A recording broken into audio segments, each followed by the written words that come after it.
رسول اللہ صلی اللہ علیہ وآلہ وسلم کی پیاری پیاری حدیث مبارکہ۔ Make sure you like and subscribe to my channel for more hadiths. شعبہ نے بیان کیا ان سے اشعث بن ابی شعشاع نے، انہوں نے کہا کہ میں نے معاویہ بن سوید بن مقرن سے سنا، وہ برا بن عازب رضی اللہ عنہ سے نقل کرتے تھے کہ ہمیں نبی کریم صلی اللہ علیہ وسلم نے 7 کاموں کا حکم دیا اور 7 کاموں سے روکا۔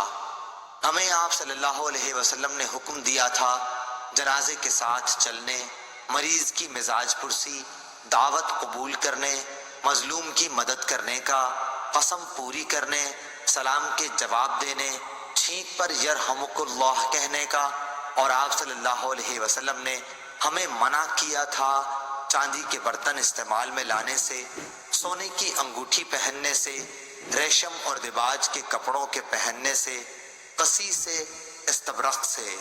صحیح بخاری حدیث نمبر 1239۔ اللہ تعالیٰ اس کے چہرے کو روشن کرے جو حدیث مبارکہ سن کر آگے پہنچائے۔